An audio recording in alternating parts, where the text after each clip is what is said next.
नमस्कार। और आज का ये वीडियो मेरी तरफ से आप सभी उन पिता लोगों के लिए जिनकी पुत्री है, जो किसी न किसी बेटी के बाप है, उन सभी लोगों के लिए आज का वीडियो बहुत ही इंपॉर्टेंट है। और मैं आज ये video Facebook social media influencer के रूप में नहीं बना रहा हूं, न आईएमसी के चेयरमैन स्टार के रूप में बना रहा हूं। मैं सिंपल आज का ये वीडियो आप सभी पिता माता, जो पेरेंट्स हैं, जो पुत्री के पिता हैं, जो अपनी पुत्री को लेकर बहुत चिंतित रहते हैं, जब उनकी बेटी काम के सिलसिले में बाहर जाती है, स्कूल के लिए बाहर निकलती है, कॉलेज के लिए बाहर निकलती है, तो उस माता पिता को कितनी चिंता रहती है। उस चिंतित माता पिता के लिए मैं प्रवीण चंद्रा कानपुर से आप सभी लोगों को ये वीडियो समर्पित करता हूं। और मुझे आशा है कि आप लोगों को ये बात जरूर समझ में आएगी। मैं भी एक पिता हूं और मैं कितनी चिंता करता हूं अपनी बेटी के लिए, उसी को मैं आज आप लोगों को बताने का प्रयास करता हूं। और इस वीडियो में मैं आपको 9 टिप्स देने जा रहा हूं, जिस टिप्स के माध्यम से आप अपनी बेटी को सशक्त बना सकते हैं। जो मैंने कोशिश किया है अपनी बेटी के अंदर में प्रवाहित करने का, देने का, उसको सिखाने का, उसको समझाने का, और अभी भी मेरा ये प्रयास जारी रहता है सिखाने का, समझाने का। वही चीज मैं आप लोगों से आज शेयर करना चाहता हूं। तो मुझे उम्मीद है कि आपको ये वीडियो अच्छा लगेगा, और अगर वीडियो अच्छा लगे तो इसको लाइक शेयर जरूर करिएगा। तो चलिए स्टार्ट करते हैं। नंबर 1 स्टेप से एक एक करके 9 स्टेप पे हम बात करेंगे, और 9 स्टेप की पूरी जानकारी अगर आप समझ जाएंगे, सीख जाएंगे, तो निश्चित तौर पे अपनी बेटी को भी अगर आप उस तरीके से गाइड करेंगे तो आपकी बेटी सशक्त बनेगी। और जो समस्या मार्केट में, जो समस्या समाज के बीच में हमारी बेटियों को झेलना पड़ता है, हम ये नहीं कहते कि वो झेलना नहीं पड़ेगा, वो झेलना तो पड़ेगा। चाहे मर्द हो या स्त्री, पुरुष हो या स्त्री, लड़का हो चाहे लड़की, इस दुनिया में झेलना हर व्यक्ति को पड़ता है। लेकिन उसके लिए हम तैयारी कैसी करते हैं, दैट इज वेरी इंपॉर्टेंट। तो आज का हमारा टॉपिक तैयारी के ऊपर है। तैयारी जीत की, तैयारी हमारी बेटी को सशक्त बनाने की, तैयारी हमारी जीत की, तैयारी बेटी को सशक्त बनाने की। आइए इस अभियान में हम लोग मिलकर साथ में काम करते हैं, क्योंकि लड़कियों को बाहर भेजने से पहले जो हमें 9 चीजें सिखानी चाहिए, उससे पहले कुछ मोटी बातें समझ लेते हैं कि घर में भेड़िए हैं, बाहर भेड़िए हैं, सड़क पर भेड़िए हैं, कॉलेज स्टूडेंट में, शिक्षक के रूप में, स्टूडेंट के रूप में भेड़िए हैं। कहां तक आप बचाएंगे? नौकरी में सहकर्मी, बॉस के रूप में भेड़िए हैं। बस उसको हम सिखा ही सकते हैं कि बेटा कॉम्प्रोमाइज नहीं करना है, अपनी योग्यता और अपनी ताकत के बल पर जो हासिल है उससे ही खुश रहो। अगर बेटा भी आपका भेड़िया है तो उसे भी समझाना आपका ही काम है। बेटियों को ही समझाना हमारा काम नहीं है, बेटों को भी समझाना हमारा काम है। आप देखेंगे फिल्म में हीरो लड़की को पटाने का प्रयास करता है और हम लोग उसका फेवर करते हैं, पर रियल जिंदगी में हमें ये गलत लगता है, और ये वाकई में गलत भी है। हम लोग लड़कियों को अक्सर कपड़े और व्यवहार को लेकर कमेंट करते रहते हैं। अगर आप सही माता पिता के तरीके परवरिश करेंगे और ये 9 बातें मानेंगे, तो ये जो ड्रम कांड जैसी स्थिति हो रही है, ये स्थिति शायद न हो, और हम आप एक अच्छे समाज में, एक अच्छे लोगों के बीच में आसानी के साथ में, सुकून के साथ में रह सकते हैं। और बेटियों को बाहर भेजने से पहले जरा भी हिचक किसी भी माँ बाप को नहीं होगी। अगर हम अपने बेटों को भी संस्कार दें, अपनी बेटियों को भी संस्कार दें, बेटों को भी वो चीज सिखाएं, बेटियों को भी वो चीज सिखाएं, और बेटियों को ज्यादा सिखाना, उनके मन की बात को समझना, उनके बात को समझना सबसे ज्यादा जरूरी है। तो हम लोग स्टार्ट करते हैं वीडियो को। सबसे पहला, मन की बात। आप देखेंगे कि ज्यादातर गार्जियन अपने बच्चों से बात ही नहीं करते। मेरा यह मानना है कि आपको अपनी बेटी के साथ में भी हर तरह की बात करनी चाहिए।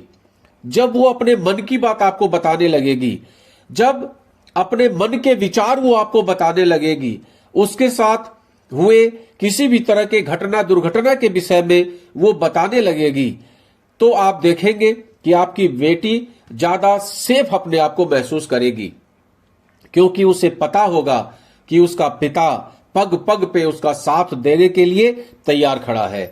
तो इंपॉर्टेंट चीज है कि अपनी बेटी से आप हर तरह की बात करिए।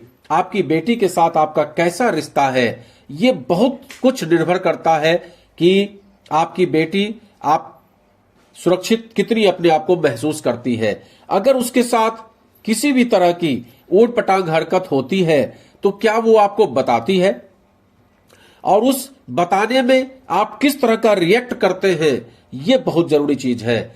उसको किस तरीके से उस मझधार से आप बाहर निकालते हैं, अपने तजुर्बे का लाभ उसको देते हैं, ये चीज समझना बहुत जरूरी है।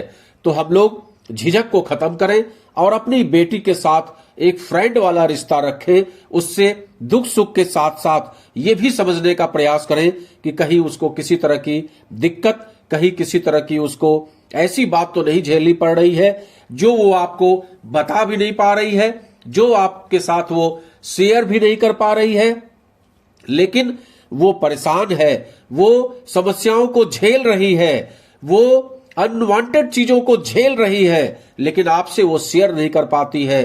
तो ये आपके ऊपर डिपेंड करता है कि आप अपनी बेटी को ये चीज बताएं कि बेटा, आपके साथ किसी भी तरह की दिक्कत होती है, मैं आपके साथ खड़ा हूं। आपके दुख में, आपके सुख में, आपके किसी भी तरह के खराब स्थिति में, अच्छी स्थिति में, एक पिता होने के नाते, एक पेरेंट्स होने के नाते, एक मां होने के नाते हम आपके साथ खड़े हैं। और कोई भी ऐसी बात हो, किसी भी व्यक्ति के बारे में कोई ऐसी बात हो, आप तुरंत हमें अवगत कराएं। अक्सर आप देखेंगे कि बेटियां अनवांटेड टच को, अभी हम आगे उस पर भी बात करने वाले हैं, आपसे चर्चा नहीं करती है और उस कुंठा भरी जिंदगी वो जीना शुरू कर देती है। कई मूवी में हम लोगों ने देखा कि लड़कियां कुंठित जीवन व्यतीत करती हैं क्योंकि अपने माता पिता से वो अपनी बात ही शेयर नहीं कर पाती है, और अगर वो बात शेयर नहीं कर पाती है तो उस अवस्था में उसकी क्या स्थिति होगी आप समझ सकते हैं। और अगर वो बात शेयर कर देती है तो आप किस तरीके से उसके ऊपर रिएक्ट करते हैं, यह भी बहुत इंपॉर्टेंट है, क्योंकि जनरली हम लोग का रिएक्शन ही, हमारी प्रतिक्रिया ही उसको सही दिशा देता है। दूसरा जो हमारा टॉपिक है वो है आत्मरक्षा जरूर सिखाना चाहिए। हर बेटी को आप आत्मरक्षा जरूर सिखाइए। बचपन में ही आप उसको ट्रेंड करिए। कैसे ट्रेंड करेंगे? आज की तारीख में अच्छे अच्छे स्कूलों में ताइक्वांडो से लेकर कराटे और दुनियादारी जितने भी आत्मरक्षा के उपक्रम हैं वो सिखाए जाते हैं। एक्स्ट्रा एक्टिविटीज होती है। हम अपने बच्चों को बचपन में ड्राइंग की क्लास में भेजना शुरू कर देते हैं, संगीत की क्लास में। बेटे से कहेंगे कि तुम खेल कूद में हिस्सा लो और बेटी को कहेंगे तुम ड्राइंग में हिस्सा लो। एक्स्ट्रा एक्टिविटी, जब अभी गर्मी स्टार्ट हो रही है, गर्मी के छुट्टी में ज्यादातर स्कूलों में एक्स्ट्रा एक्टिविटी कराई जाती है। हम अपने बच्चों को, लड़कों से कहेंगे खेलने वाला कोई ले लो और लड़कियों से कहेंगे कि कोई घरेलू टाइप का ले लो। यहीं पर वो गलती हो जाती है। हमें अपने बच्चों को आत्मरक्षा के गुण सिखाने चाहिए। अगर आपके आसपास में कोई ऐसी संस्था है जो बच्चों को योगा सिखाए, जो बच्चों को व्यायाम सिखाए, जो बच्चों को ताइक्वांडो जैसे आत्मरक्षा के गुण वाले सिखाएं, वहां पर हमें अपने बच्चों को भेजना चाहिए। और अगर आपके स्कूल में इस तरह की व्यवस्था है तो ये सोने पे सुहागा है। आप उसको मोटिवेट करिए कि नहीं आपको ताइक्वांडो में हिस्सा लेना है, नहीं आपको कराटे वाले में हिस्सा लेना है, आपको मुक्केबाजी में हिस्सा लेना है। अगर आत्मरक्षा के ये गुण बचपन से ही बेटियां सीख जाती हैं, बचपन से ही उसको आप इसलिए ट्रेंड करते हैं कि आपको आत्मरक्षा के गुण सीखने हैं, उसको बचपन में नहीं समझ में आता है कि बड़े होके उसको क्या झेलना है। लेकिन हमें तो पता है ना, हमारी तो जिंदगी उन चीजों से गुजर चुकी है जिस चीज को वो अब देखने जा रही है। तो हम उसको बचपन से ही इस बात के लिए प्रेरित करें। और आप देखेंगे कि कई देशों में 100% बच्चों को यह चीज सिखाया जाता है, लेकिन अपने भारत में ऑप्शनल है। तो इस ऑप्शनल को आपको कंपलसरी बना देना है, मैंडेटरी बना देना है। साफ कह दीजिए कि तुम सिलाई कढ़ाई सीखना है, तुम सीखो, मुझे कोई आपत्ति नहीं है। गीत संगीत सीखना है, चित्रकारी सीखना है, लेकिन साथ में आत्मरक्षा के जितने भी गुण हैं वो जरूर सीखो। व्यायाम सीखो, योगा सीखो, ताइक्वांडो सीखो, कराटे सीखो, मिलिट्री ट्रेनिंग लो, अभी हम लोग आगे बात करने वाले हैं। तो ये आत्मरक्षा के गुण सीख जाने के बाद आपके बच्चों को भविष्य में अगर किसी भी तरह की समस्या होती है, पहली बात तो वो फिजिकली फिट होगी, और दूसरी बात कि किसी तरह की समस्या होगी तो वो उसको झेल सकती है। तो ये जरूर आप सिखाइए। अगला हमारा टॉपिक है, जब भी बच्चे को बाहर भेजें, वो छोटा बच्चा हो, उससे बड़ा बच्चा हो या उससे बड़ा बच्चा हो, उसके जरूरी कॉन्टैक्ट्स, इमरजेंसी कॉन्टैक्ट्स, अगर वो मोबाइल रखती है, बाहर जाने वाले बच्चे आजकल मोबाइल रखते हैं, तो जरूरी कॉन्टैक्ट्स, अपने कॉन्टैक्ट्स इस टाइप से फीड करें कि किसी को भी वो समझ में आ जाए। डायरी में उसके, पेपर में उसके जरूरी कॉन्टैक्ट्स और जो इमरजेंसी कॉन्टैक्ट्स होते हैं वो जरूर आप उसको फीड करके दें, और उससे हिदायत दें कि जरूरी कॉन्टैक्ट्स जैसे कि पुलिस का नंबर, इमरजेंसी कॉल्स, अपने दोस्तों का नंबर, माता पिता का नंबर, पेरेंट्स के साथ साथ दादा दादी अगर हैं तो उनके नंबर। उसके सिवा अगर मान लीजिए आपका बच्चा बाहर रहता है तो उस बाहर वाले में, जो मान लीजिए आपका बच्चा दिल्ली में रहता है तो दिल्ली में अगर आपके कुछ रिश्तेदार हैं तो उनके नंबर भी उसके मोबाइल में प्रायोरिटी में फीड रहना चाहिए। तो ये जरूरी कॉन्टैक्ट्स और इमरजेंसी कॉन्टैक्ट्स के लिए हर बच्चे को जरूर मोटिवेट करिए कि उसको रखना ही चाहिए डायरी में। और एक डायरी, और अगर वो पर्स रखती है तो पर्स में एक प्लेन पेपर में 10, 12, 15 कॉन्टैक्ट्स आप उसको लिख कर बोलिए रखने के लिए। और मोबाइल है तो मोबाइल में भी उसके जरूरी कॉन्टैक्ट्स और इमरजेंसी कॉन्टैक्ट्स जरूर होने चाहिए। भाई मोबाइल में फ्रेंड्स के 75 नंबर होंगे, लेकिन जरूरी नहीं है कि हर फ्रेंड्स उसके पास अवेलेबल हो जाएगा। अब दिल्ली में कोई बच्चा पढ़ रहा है तो दिल्ली के जो मेरे रिश्तेदार हैं वो उसके काम आ सकते हैं, तो उसके नंबर देना बहुत जरूरी है। अपने रिश्तेदारों को भी आप बता कर रखिए कि भाई ऐसी स्थिति है और मेरी बेटी वहां पढ़ती है या काम करती है, अगर उसके साथ कोई समस्या होगी तो आप उसके चाचा हो, मैं आपसे संपर्क करूंगा, वो आपसे संपर्क करेगी। और अपने उस रिश्तेदार को भी आप उसका नंबर दे सकते हैं।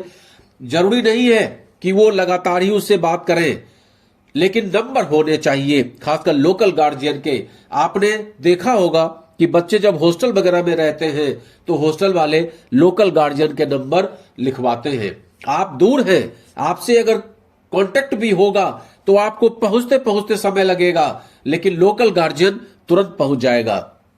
इसलिए जब भी बच्चे को बाहर भेजिए, उसके कॉन्टैक्ट्स लिस्ट में आप उसको जरूरी कॉन्टैक्ट्स और इमरजेंसी कॉन्टैक्ट्स के बारे में जरूर बताइए। ये निहायत जरूरी जानकारी है जो हर व्यक्ति को जानना चाहिए। इसके सिवा एम्बुलेंस का नंबर, फायर ब्रिगेड का नंबर, पुलिस का नंबर नहीं पता होता है बच्चों को, कोई बड़ी बात नहीं हो गई। तो ये सब चीज आप उसको बताइए कि बेटा ये सब आप समझ लो कि किस तरीके से ये सब नंबर आपके मोबाइल में होना चाहिए। अगला, हर बच्चे को आपको सही और गलत की पहचान सिखानी पड़ेगी। सही और गलत क्या है? इस जीवन में जो चीज एक व्यक्ति के लिए सही है वो दूसरे के लिए गलत है। हो सकता है कि आपके लिए जो सही हो वो दूसरों के लिए गलत हो, लेकिन एक लड़की के लिए क्या सही है, एक लड़की के लिए क्या गलत है, इसकी पहचान उस लड़की को ही करनी पड़ेगी। किस व्यक्ति से कैसे बात करें, किस व्यक्ति के साथ कैसा रिश्ता रखें, बैड टच क्या है, गुड टच क्या है, रिश्तेदारों के साथ में कैसे व्यवहार करें, रिश्तेदारों को कैसे पहचाने, दोस्तों को कैसे पहचाने। कोई अगर लड़की है, उसका लड़का कोई फ्रेंड है, ऐसा तो है नहीं कि आज की तारीख में लड़का लड़की साथ पढ़ते हैं तो फ्रेंड नहीं होंगे, लेकिन उस फ्रेंड का बिहेवियर क्या है आपके प्रति, उस चीज को पहचानने की क्षमता हर लड़की के अंदर में होनी चाहिए।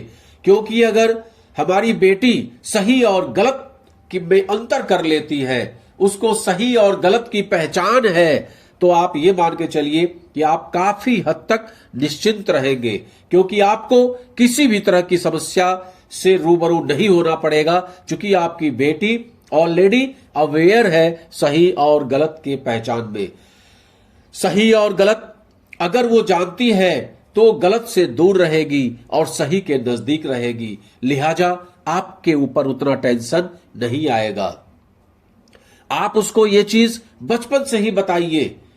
हमें याद है एक सीरियल आता था, उसमें बताया जाता था कि क्या बैड टच है, क्या गुड टच है।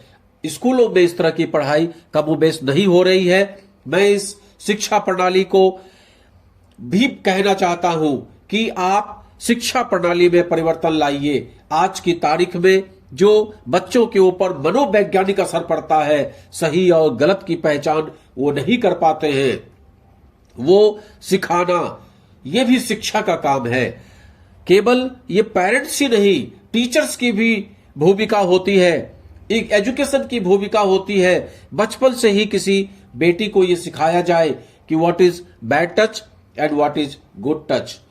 तो ये चीज अगर आप बताएंगे, किसके साथ क्या व्यवहार है, कौन सा व्यवहार हमें सही लग रहा है, कौन सा व्यवहार हमें गलत लग रहा है, किससे हमें बात करनी चाहिए, किससे हमें बात नहीं करनी चाहिए, क्या हमें खाना चाहिए, क्या नहीं खाना चाहिए, क्या हमें पढ़ना चाहिए, क्या हमें नहीं पढ़ना चाहिए, ये सब सही और गलत अगर हम बचपन से ही उसको सिखाने लगेंगे। आजकल आप देखते होंगे छोटे छोटे बच्चे जो ये आपके शॉर्ट्स आते हैं, रील्स आते हैं, कितनी गलत बातें उस रील में, और छोटे छोटे बच्चे आजकल रील स्क्रॉल कर रहे हैं। आपको ये सिखाना पड़ेगा कि बेटा ये सही है, ये गलत है। तो नया अगला हम लोग टॉपिक लेते हैं और वो है लोक व्यवहार। हम समाज के बीच में रहते हैं, चाहे लड़का हो चाहे लड़की हो, हमें रहना तो समाज के बीच में ही पड़ेगा। हम समाज से बाहर नहीं हो सकते, हम हिमालय पे जाके वास नहीं कर सकते, हमें रहना पड़ेगा इसी समाज में, इन्हीं लोगों के बीच में। वही हमारे कोई न कोई पड़ोसी होंगे, कोई न कोई हमारे मित्र होंगे, कोई न कोई हमारे रिश्तेदार होंगे, कोई न कोई हमारे मिलने वाले लोग होंगे।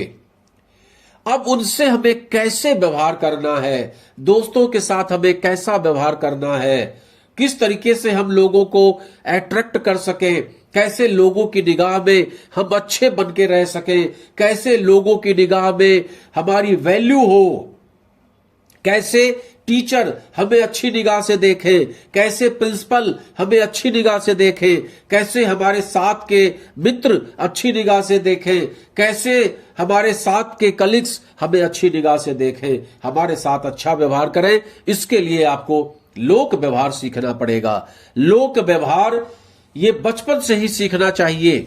हर व्यक्ति को नमस्ते करना लोक व्यवहार में आता है, हर व्यक्ति को गुड मॉर्निंग गुड नाइट बोलना लोक व्यवहार में आता है, हर व्यक्ति के साथ अच्छी बातचीत करना लोक व्यवहार में आता है। किसी के घर आप जाएं, वहां पर जाके मेहमान नवाजी न करें, वहां पर जाके काम में हाथ बटाएं, अपनापन महसूस करें और अपनापन महसूस कराएं, ये लोक व्यवहार में आता है। लोगों की तारीफ करना लोक व्यवहार में आता है, लोगों के साथ अच्छा व्यवहार करना ये भी लोक व्यवहार में आता है। आप लोगों के साथ अच्छा व्यवहार करेंगे, मृदुल व्यवहार करेंगे, सौम्य व्यवहार करेंगे, तो निश्चित तौर पे लोगों का व्यवहार भी आपके प्रति अच्छा ही होगा। ये लोक व्यवहार की श्रेणी में आता है।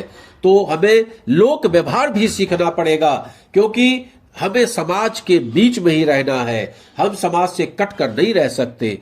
लड़का हो चाहे लड़की हो, हम समाज से कट कर नहीं रह सकते। आप स्टूडेंट हैं, अपने साथ आपको किन किन लोगों को झेलना पड़ता है। स्टूडेंट हैं, हॉस्टल में रहते हैं, आपके दोस्त होंगे, आपके लड़के होंगे दोस्त, आपकी लड़कियां होंगी दोस्त, आपके टीचर्स होंगे, वो सब आपको झेलना पड़ेगा, सबके साथ आपको व्यवहार रखना पड़ेगा। एक ई रिक्शा वाले से कैसे व्यवहार करें, ये भी हमें सीखना पड़ेगा। अगर हम पैसे से बहुत मजबूत हैं और उसको बिल्कुल गरीब समझ रहे हैं तो ये भी गलत है। तो इस तरीके का लोक व्यवहार आपको सीखना पड़ेगा। और जिन बच्चियों के अंदर में लोक व्यवहार है, आगे चल के आपकी शादी होगी, आप पति से कैसे व्यवहार करेंगे, आप सास के साथ कैसा व्यवहार करेंगे, आप अपनी माँ के साथ क्या व्यवहार करते हैं, आप अपनी सासू के साथ क्या व्यवहार करेंगे, ये सब आपको जीवन में सीखना पड़ेगा और आप गार्जियंस को सिखाना पड़ेगा। नेक्स्ट हमारा टॉपिक है मिलिट्री ट्रेनिंग। मिलिट्री ट्रेनिंग का अर्थ यह होता है कि हर परिस्थिति के अनुसार सरवाइव कर लेना। सबसे ज्यादा समस्या सर्वाइवल की ही आती है। आपने उसको हॉस्टल भेजा, वहां पर उसको खाना अच्छा नहीं मिल रहा है, उसके मन मुताबिक खाना नहीं मिल रहा है। आप घर में उसको जिस हिसाब से खाना दे रहे थे, जिस हिसाब से रहना सहना कर रहे थे, वो वहां पर नहीं उसको मिल रहा है। उसको तमाम समस्याएं झेलनी पड़ती हैं। आप जिस तरह से उसको घर में रख रहे थे, उस तरह से उस हॉस्टल में वो नहीं रह पा रही है, तो उस अवस्था में उसको समस्याएं झेलनी पड़ती है। तो हमें उसको इस तरीके से ट्रेंड करना है जैसे लोगों को मिलिट्री में ट्रेंड किया जाता है। आपने देखा होगा कई मूवी में मिलिट्री ट्रेनिंग बड़ी हार्ड होती है। सुबह 4 बजे उठना, दिन भर मेहनत करना, कब दौड़ा देते हैं, कब पानी में कुदा देते हैं, कब क्या खिला देते हैं, कुछ भी पता नहीं होता। इस ट्रेनिंग का अर्थ क्या होता है, कई बार आपने मूवी में देखा होगा। क्योंकि आप मिलिट्री में हैं तो आपको कभी भी किसी भी परिस्थिति में रहना पड़ सकता है। हो सकता है कि आपको कभी राजस्थान में जाके रहना पड़े, गर्म लू के थपेड़े झेलने पड़े। हो सकता है कि कभी आपको लद्दाख में जाके बर्फ के थपेड़े झेलने पड़े। तो आप सोचिए कैसे आप सरवाइव करेंगे। कभी आपको खाना ढंग का मिले, कभी आपको खाना ढंग का न मिले। हमने सुना है कि ऊट पटांग चीजें खिला देते हैं इसलिए कि आप सरवाइव कैसे करोगे। पता चला कि 4-4 दिन आपको जंगलों में खाना नहीं मिल रहा, आप जो खाना लेकर गए थे वो खत्म हो गया, अब क्या करेंगे। तो वहां पर किस तरीके से हम पेड़ पौधों और वहां के वन्य जीव पे डिपेंड होके अपनी जिंदगी को जिंदा रख सकते हैं, हम जीवित रह सकते हैं। ये सब सर्वाइवल आपको सिखाता है मिलिट्री ट्रेनिंग।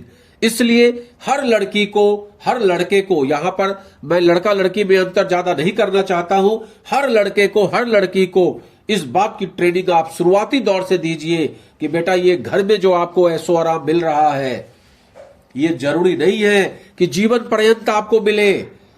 हॉस्टल में जाके वो सुख सुविधा आपको उपलब्ध हो जाए, सर्विस में जाकर वो सुख सुविधा, मां का प्यार और मां का दुलार आपको मिल जाए, ये कतई जरूरी नहीं है। उस अवस्था में आपको सरवाइव करना पड़ेगा। वहां के परिस्थितियों के अनुसार, वहां के स्थिति के अनुसार आपको खान पान के में परिवर्तन करना पड़ेगा। आप देखिए, जब हम लोग के बच्चे साउथ इंडिया में जाते हैं, वहां पर इडली डोसा सांभर वहां के बच्चे प्यार से खाते हैं, और हमारे आपके बच्चों को दिक्कत का सामना करना पड़ता है क्योंकि हमने उनको बचपन से रोटी दाल खिलाया है। तो वो ऐसे बच्चों को आपको सिखाना पड़ेगा कि भाई वहां जो मिल रहा है वही आपको खाना है, इसमें दूसरा कोई रास्ता नहीं है। तो ये मिलिट्री ट्रेनिंग एक्चुअली सर्वाइवल के लिए बहुत जरूरी है। और नेक्स्ट जो हमारा टॉपिक है बहुत ही इंपॉर्टेंट, कि शादी के बाद परिस्थिति का ज्ञान देना भी जरूरी है। शादी के बाद जब हम बिटिया की शादी कर देते हैं, एक बाप तो सही ही परिवार में शादी कर देता है, आप तो यही प्रयास करेंगे कि आपकी बेटी सही लड़के के साथ शादी उसकी हो जाए, उसके परिवार सही मिल जाए। लेकिन वहां पर जाकर उसके साथ क्या होगा, क्या उसको झेलना पड़ेगा, किस तरह की दिक्कतों का उसको सामना करना पड़ेगा, ये तो परमात्मा ही जानता है। आपने तो अपनी बेटी का लालन पालन बड़े प्यार से किया, आपने अपनी बेटी को एक अच्छे लड़के के साथ सब देख सुन के शादी भी कर दी, लेकिन वहां जाकर उसको उसका पति कैसा मिलता है, उसकी सास कैसी मिलती है, उसका ससुर कैसा मिलता है, उसके ननद और देवर लोग कैसे मिलते हैं, वहां की कैसी परिस्थिति होती है, वहां का खान पीन कैसा होता है। अभी हमारी एक मिलने वाली है जो कभी किचन में नहीं गई, लेकिन पता चला कि शादी के बाद बड़ा परिवार है उसका, 4 ननद है, सास ससुर है, पति है, 3 बच्चे हुए। अब दिन भर वो किचन में रहती है, कब कौन ऑर्डर क्या कर दे उसका कोई भरोसा नहीं। आप देखेंगे उसकी जिंदगी 180 डिग्री पे चेंज हो गई, भयंकर चेंज हो गई। तो ये जो परिस्थिति आती है, अगर हम शुरुआती दौर से ही बच्चों को इस बात के लिए, इस मनस्थिति के लिए, इस स्थिति के लिए तैयार करके रखेंगे, तो मुझे लगता है कि ये भविष्य के लिए भी, उसके लिए भी अच्छा है। और चूंकि उसे उसी परिवार में रहना है, उसी परिवार में एडजस्ट करके रहना है, तो उस एडजस्टमेंट में आपकी बेटी किस तरीके से अच्छा रोल अदा करती है, यह बहुत इंपॉर्टेंट है। कोई बेटी ससुराल में जाके बहुत तानाशाही दिखाती है, ऊट पटांग हरकतें करती है, जिसकी वजह से शादियां टूट जाती हैं, तो ऐसी स्थिति ना आने पाए, क्योंकि उसमें आपकी बेटी की भी जिंदगी बर्बाद होती है, आपको भी मानसिक रूप से संताप लगता है और उस परिवार की स्थिति भी खराब होती है जिस परिवार में आपने उसकी शादी की थी। तो अगर हम बच्चों को ये शुरुआती दौर से ही कॉम्प्रोमाइजिंग का ज्ञान दें, सही और गलत के बारे में बताएं, जरूरी बातों की जानकारी दें, तो निश्चित तौर पे शादी के बाद भी उसकी जिंदगी सुखमय होने वाली है। और विशेष रूप से मन की बात शेयर करने वाली जो बात है वो शादी के बाद भी आपके काम आने वाली है। तो उसके बाद हमारा अगला टॉपिक है सोशल मीडिया का सही इस्तेमाल। आज की तारीख में आप देख रहे होंगे कि हर जगह सोशल मीडिया का प्रभाव हद से ज्यादा हो गया है। सोशल मीडिया पर हमारा बच्चा क्या देख रहा है, अभी हमने पीछे आपको बताया कि सोशल मीडिया पे ऐसे ऐसे रील्स आ रहे हैं, ऐसे ऐसे शॉर्ट्स आ रहे हैं, इतने गाली गलौज वाले शॉर्ट्स आ रहे हैं, इतने अभद्रता के साथ कपड़े पहने हुए महिलाओं के रील्स आ रहे हैं और छोटे छोटे बच्चे उसको देख रहे हैं। अब आप सोचिए कि छोटे बच्चे जो उस रील्स को देख रहे हैं, वो गाली गलौज सुन रहे हैं, वो लड़ाई झगड़ा सुन रहे हैं, वो मारा पीटी सुन रहे हैं, उस बच्चे के ऊपर क्या फर्क पड़ रहा है इस बात का। तो ये हमें देखना पड़ेगा कि हम अपने बच्चों को सोशल मीडिया का सही इस्तेमाल करना सिखाएं। आज की तारीख में किसी भी बच्चे को, लड़का हो चाहे लड़की हो, आप सोशल मीडिया से दूर नहीं रख सकते, आप मोबाइल से दूर नहीं रख सकते। हर व्यक्ति की आज की तारीख में जरूरत है मोबाइल, जरूरत है सोशल मीडिया। हम लोगों की बातचीत अगर कभी नहीं भी हो पाती है तो व्हाट्सएप पे अगर मैसेज आ जाता है मैं ठीक हूं, तो मन को बड़ा सुकून मिलता है कि चलो मेरा बेटा सही है, मेरी बेटी सही है। तो आप सोशल मीडिया से दूर नहीं रह सकते, लेकिन सोशल मीडिया का सही इस्तेमाल करना यह निहायत जरूरी है। हम क्या देख रहे हैं, सोशल मीडिया तो हमें वही दिखाएगा जो हम देखेंगे, लेकिन हम देख ही क्यों रहे हैं गलत चीज। उसी सोशल मीडिया पर एक से अच्छे ज्ञान के भंडार हैं, उसी सोशल मीडिया पर एक से एक बुद्धिजीवी लोग पड़े हुए हैं। उसी सोशल मीडिया का सही इस्तेमाल करके हम अपने ज्ञान चक्षु को खोल सकते हैं। वो काम करना है, न कि गलत सलत चीजें देखनी है। तो ये आपको अपने बच्चे को बताना पड़ेगा कि सोशल मीडिया का सही इस्तेमाल क्या होता है। आप देखेंगे कि कई बच्चे फेसबुक पे, इंस्टाग्राम पे बहुत ज्यादा समय बर्बाद करते हैं। ये चीज गलत है। आपको सिखाना पड़ेगा कि सोशल मीडिया में एक लिमिटेशन है। लड़कियां खासकर जब फोटो डालती हैं और फोटो पे लाइक्स आते हैं तो उनको अंदर से बड़ी खुशी मिलती है, लेकिन उन्हें यह नहीं पता है कि ये सोशल मीडिया भी बहुत बड़ा भेड़िया है। और क्या पता ये तुम्हारे ऊपर कल की तारीख में उल्टा वार कर दे, तुम्हारे फोटो का मिसयूज करे। ये चीज भी हमें उसको सिखाना पड़ेगा कि आप सोशल मीडिया का इस्तेमाल करिए, लेकिन एक लिमिट भर ही इस्तेमाल करिए। यथासंभव प्रयास करिए कि सोशल मीडिया पर वही कंटेंट डालें जो आपको सही लगे, वही कंटेंट देखें जो आपको सही लगे, उसी कंटेंट में अपना समय लगाएं जिस कंटेंट से आपके दिमाग को कुछ खुराक मिले। अननेसेसरी समय को बर्बाद न करें, क्योंकि सोशल मीडिया एक ऐसा प्लेटफॉर्म है जहां कब घंटा, 2 घंटा, 4 घंटा गुजर जाता है। रील स्क्रॉल करते करते ही आपका 3 घंटा गुजर जाएगा, आपको एहसास भी नहीं होगा। ये ऐसा महासमुद्र है। तो ये चीज आपको समझाना पड़ेगा अपने बच्चों को कि भाई सोशल मीडिया का सही इस्तेमाल करो, सोशल मीडिया का सही इस्तेमाल करो। और लास्ट बट नॉट लिस्ट सबसे इंपॉर्टेंट चीज है आर्थिक समझ और स्मार्टनेस। अपने बच्चों को आपको आर्थिक समझ देना पड़ेगा। आर्थिक समझ में बहुत सारी बातें आती हैं। पैसे का मैनिपुलेशन कैसे करना है, भाई आप उसको जो भी पैसा देंगे उसको खर्च करना है। मेस में, रास्ते में, कोचिंग में इत्यादि, कपड़ों में, दोस्तों के बीच में, तो वो उसको सीखना पड़ेगा।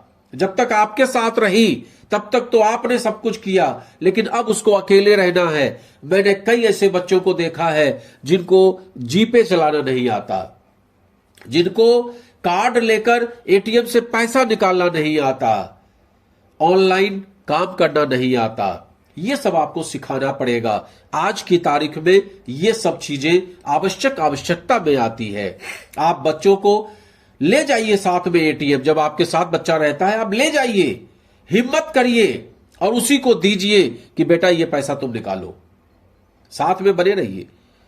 और नेक्स्ट बार निकालने को बोलिए तो आप कुछ मत बताइए, और नेक्स्ट बार निकालने को बोलिए तो आप बाहर खड़े हो जाइए, उसे बोलिए जाओ 2000 रुपए निकाल के लाओ। हिम्मत दीजिए बच्चों को। बैंक में फॉर्म भरना है, आप उससे बोलिए तुम करो, मैं साथ खड़ा हूं। कोई दिक्कत आएगी, आप खड़े तो हैं। तो ये आपको आर्थिक समझ और स्मार्टनेस आपके बच्चों को आपको सिखाना पड़ेगा। बच्चे क्या पहने, किस तरह से समाज में रहे, ये आपको सिखाना पड़ेगा। तो ये आर्थिक समझ और स्मार्टनेस अगर हम अपने बच्चों को सिखा देते हैं तो निश्चित तौर पे हमारे बच्चों को किसी भी तरह की समस्या का सामना भविष्य में नहीं करना पड़ता है। क्योंकि आज आप जोड़ रहे हैं, कल की डेट में हॉस्टल में भी आप पैसा देंगे, लेकिन परसों के डेट में जब वो इनकम करने लगेगी या उसकी शादी हो जाएगी, वो ऐसे घर में जाएगी जहां उसको मां की भूमिका का निर्वाह करना है, बहू की भूमिका का निर्वाह करना है। तो अगर उसके अंदर शुरुआती दौर से आर्थिक समझ रहेगी तो उसको उस स्थिति को समझने में, उस स्थिति को झेलने में कहीं कोई दिक्कत नहीं आएगी।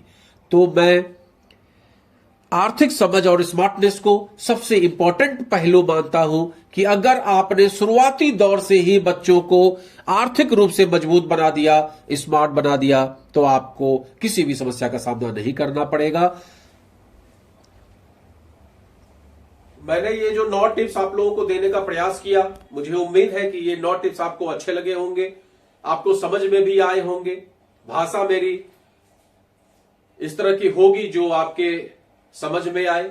मैंने पूरा प्रयास किया है उसी तरह का भाषा रखने का। किसी तरह के क्लिष्ट शब्द का प्रयोग, किसी तरह के अपशब्द का प्रयोग हमने कहीं भी नहीं किया है। और केवल ये मेरा वीडियो बनाने का उद्देश्य है, आप सभी जो बेटी के बाप हैं वो बचपन से ही अपने बच्चों को किस तरीके से ग्रो करें, किस तरीके से विकास करें, किस तरह से उन्हें गाइड करें, किस तरह की उनको ट्रेनिंग दें, किस तरह से उनके एजुकेशन को अच्छा बनाने का। देखिए आपकी बेटी है, रहेगी तो लड़कों के साथ ही, इसमें कोई दो राय नहीं है।